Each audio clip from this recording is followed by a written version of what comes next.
ازيكم يا شباب، عاملين ايه؟ الفيديو اللي فات عرفنا ازاي نكريت بروجكت بطريقتين. الطريقة الأولى زي ما عرفناكم في الفيديو، السهلة والطريقة الصعبة، وقلنا خش في أي طريقة زي ما أنت عايز. النهاردة هنبدأ في كونسبت بقى دارت، هنبدأ نكتب كودين حقيقي، ودي أول حلقة أو أول فيديو هنبدأ إن احنا نتكلم فيها بجد على كونسبت الدارت. بس قبل ما نتكلم على الكودينج ونخش في اول درس عندنا اللي هو الفاريبل، عندنا اللي هو المتغيرات. قبل ما نفهم يعني ايه متغيرات لازم نخش في حاجه اسمها السنتكس. يعني ايه سنتكس؟ كل لغات البرمجه بتبقى الكونسبت بتاعها واحد. يعني ايه يا عبد الرحمن؟ يعني الكونسبت بتاعها بيبقى نفس الكونسبت او نفس العناوين او نفس اللي احنا هندرسه في البرمجه. مثلا في دارت هندرسه في سي بلس بلس، هندرسه في جافا سكريبت، في ايا كان. كل لغات البرمجه متفقه على الكونسبت، لكن تختلف في السنتكس. يعني ايه؟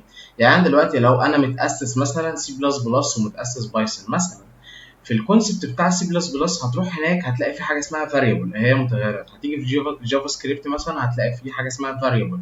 هتيجي في البايثون هتلاقي في حاجه اسمها فاريبل.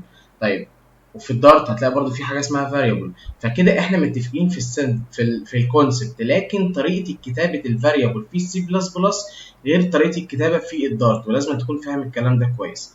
طيب انا ليه بقول لك الكلام ده؟ بقول لك ده لو انت متاسس سي بلس بلس كويس جدا مثلا، ومتاسس بايثون كويس جدا، برضه نفسه اي لغه برمجه انت متاسس فيها، فهو الكونسبت واحد. يعني لما اجي اشرح لك دلوقتي دارت هتكون فاهم يعني ايه فاريبل، هتكون واعي وحافظ ومدرك الكلام اللي انا بقوله. طيب ليه انا بقول ده؟ علشان الناس اللي احنا كنا دايما بنقول لهم اتاسس الاول في البرمجه زي السي بلس بلس او بالبايثون او بالسي، لغه السي، هتفهم الكلام ده كويس وهتفهم اللي انا هقوله ده.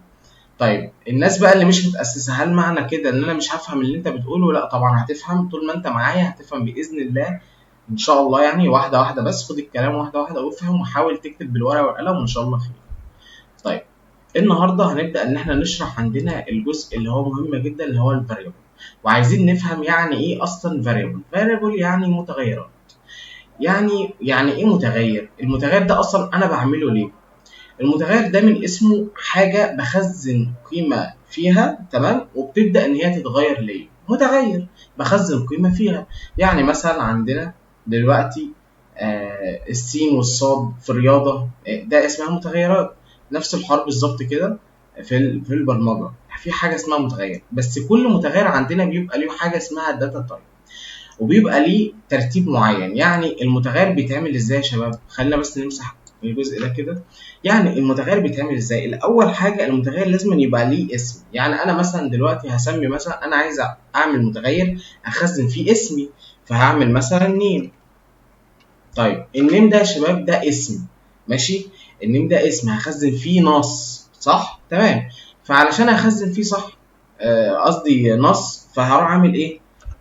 ايكوال.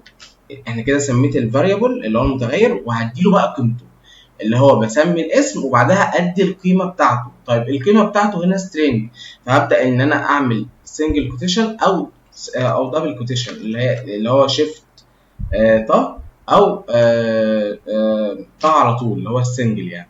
وهكتب مثلا عبد الرحمن. عبد الرحمن. طيب انا كده عملت متغير وحطيت فيه او ضفت ليه قيمه اسمه عبد الرحمن. طيب هو ليه جايب لي ايرور يا عبد الرحمن؟ علشان كل متغير لازم يبقى ليه نوع. يعني ايه ليه نوع؟ يعني يا شباب لازم كل متغير من ده ليه داتا تايب. طيب يعني دلوقتي يا عبد الرحمن الفاريبل ليه كونسبت معين، اللي هو الداتا. لحظه بس نعمل كومنت كده. ده يعني كومنت يا شباب، الشرطتين دول يعني انا كومنت اولا ما بيظهرش في الديباج كونسول ولا بيظهر لحد غير للمبرمج، هو هنت كده بيفهمك ده ايه. طيب اللي هو بنعمل كنترول ظهر بيعمل لنا كومنت، او بنعمل سلاش. طيب وبنعمل ايه يا شباب؟ بنكتب الكونسبت بتاعها اللي هو الداتا تايب. داتا تايب ماشي، وبعدها نيم فاريبل، خلاص، وبعدها ايكوال، وبعدها الفاليو.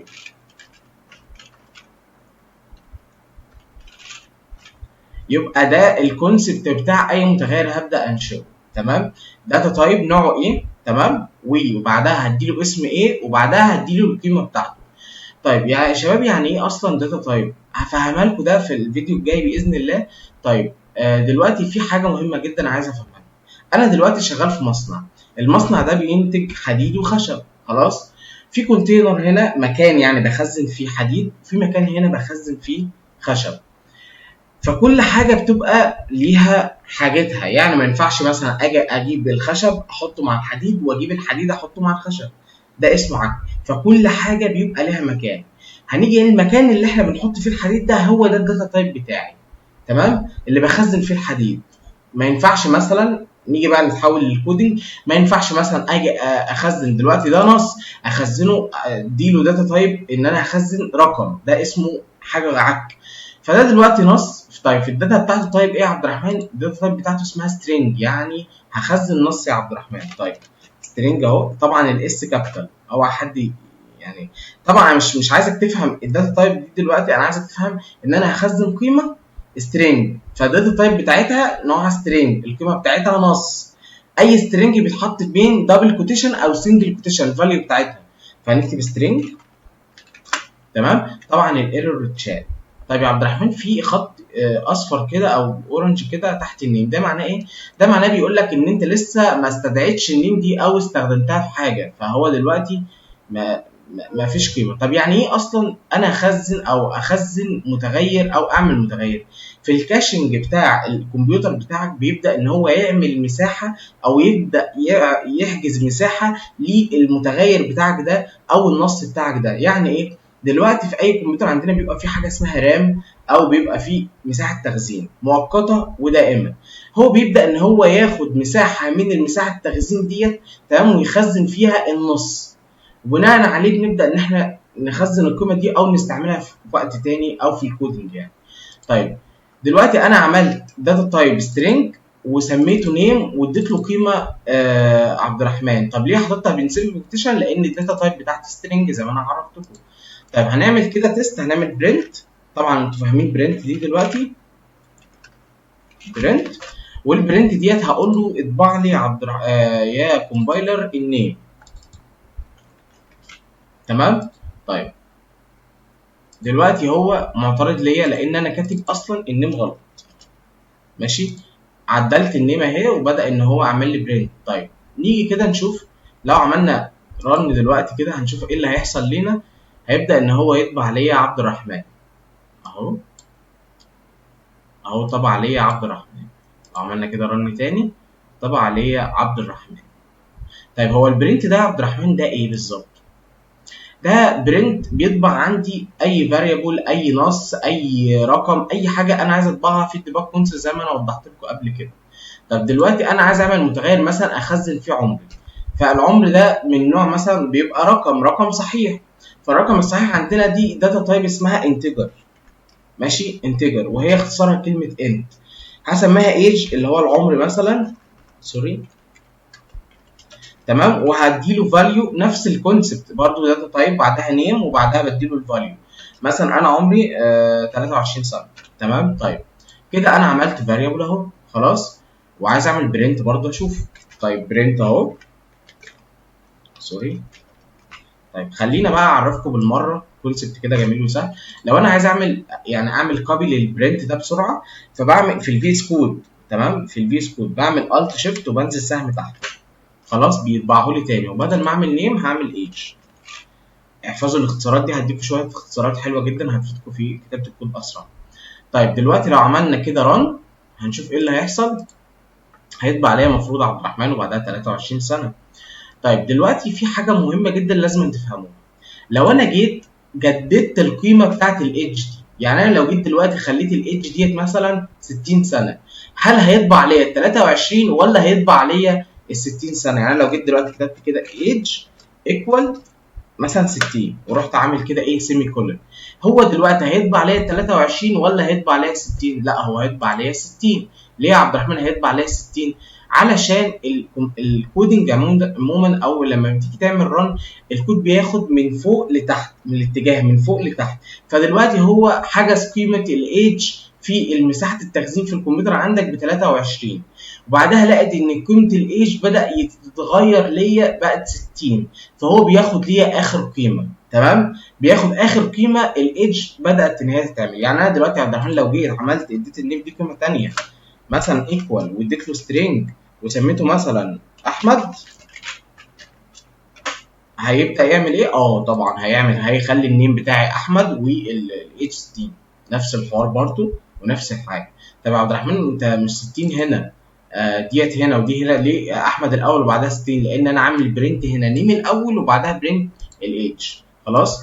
طيب في حاجه مهمه كمان عايز افهمها لكم، ما تركزوش في التلات. طيب انا عايز بس تفهم معنى كلمه متغير. طيب في حاجه كمان عايز افهمها لكم يا شباب. لو انا دلوقتي عايز اعمل كونكاتينيشن، يعني دمج ما بين حاجتين، يعني مثلا انا عايز اقول انا ماي نيم عبد الرحمن محمد وماي ايج 23 سنه. دي بنستخدمها في البرنت وبنستخدمها في حاجات كتير جدا، ولازم تفهم الكونسبت. طبعا انا لغيت علامه الكيرلي براكتس. طيب وبعدها بنعمل ايه بقى يا شباب؟ اللي هو الكونكاتينيشن ده بنعمل ايه؟ انا عايز اطبع دلوقتي كلمه وبعدها اخد قيمه الفاليو او قيمه المتغير الفاريبل بتاعي. فبعمل ايه يا شباب؟ بعمل مثلا برنت، ماشي، وجوه البرنت هو انا عايز اطبع كلمه النيم دي. تمام، فانا لو جيت دلوقتي عايز اعمل كده فهكتب مثلا ماي نيم از، خلاص، واروح كاتب مثلا المفروض ان انا اخد القيمه اللي مكتوب فيها النيم ديت. شيل بس الكلام ده دلوقتي.